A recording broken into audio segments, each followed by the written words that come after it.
ಇದು ಈಗ ಈ ವಿಷಯ ಯಾಕೆ ಬಹಳ ಹೈಪ್ ಪಡ್ಕೊಳ್ತಾ ಇದೆ ಅಂತಂದ್ರೆ ಪ್ರಕಾಶ್ ರಾಜ್ ಹೆಸರು. ಬಹುಭಾಷಾ ನಟ ಪ್ರಕಾಶ್ ರಾಜ್ ಅವರು ಇದಕ್ಕೆ ಸಂಬಂಧಪಟ್ಟಂಗೆ ಪ್ರತಿಕ್ರಿಯೆಯನ್ನ ಕೊಟ್ಟಿದ್ದಾರೆ. ಯಾವುದೇ ಗಾಳಿ ಮಾತುಗಳನ್ನ ನಂಬಬೇಡಿ, 2 ದಿನಗಳಲ್ಲಿ ನಾನೇ ಬಂದು ಉತ್ತರ ಕೊಡ್ತೀನಿ. Of course you have to answer. ಯಾಕಂತ ಅಂದ್ರೆ ಇದು ಪ್ರಕಾಶ್ ರಾಜ್ ಅವರ ವಿರುದ್ಧವಾಗಿ ರಿಟ್ ಅರ್ಜಿಯಲ್ಲಿ ಮಾಡಿರುವಂತಹ ಆರೋಪ.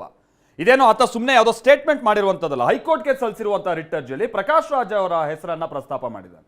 ಏನ್ ಹೇಳಿದ್ದಾರೆ ಪ್ರಕಾಶ್ ರಾಜ್? ಎಲ್ಲರಿಗೂ ನಮಸ್ಕಾರ. ಮಾಧ್ಯಮಗಳಲ್ಲಿ, ಸಾಮಾಜಿಕ ಜಾಲತಾಣಗಳಲ್ಲಿ ಧರ್ಮಸ್ಥಳ ಪ್ರಕರಣದ ಕುರಿತಂತೆ ನನ್ನ ಬಗ್ಗೆ ಕೆಲವು ಸುದ್ದಿ ಚರ್ಚಿಸಲ್ಪಟ್ಟಿರುವುದು ನನ್ನ ಗಮನಕ್ಕೆ ಬಂದಿದೆ. ಇದು ಅತಿ ಸೂಕ್ಷ್ಮವಾದ ಮತ್ತು ಕೋಟ್ಯಾಂತರ ಭಕ್ತರ ನಂಬಿಕೆಗೆ ಧಕ್ಕೆ ತಂದಿರುವ ಪ್ರಕರಣವಾಗಿರುವುದರಿಂದ ಈ ರೀತಿಯ ಅನುಮಾನಗಳಿಗೆ ಉತ್ತರಿಸಬೇಕಾಗಿರುವುದು ನನ್ನ ಕರ್ತವ್ಯವೂ ಆಗಿದೆ. ನಾನು ದೂರದ ಊರಿನಲ್ಲಿದ್ದೇನೆ. 2 ದಿನಗಳಲ್ಲಿ ನಾನೇ ಸ್ವತಃ ಬಂದು ಮಾಧ್ಯಮ ಮಿತ್ರರ ಮುಖೇನ ಉತ್ತರಿಸುತ್ತೇನೆ.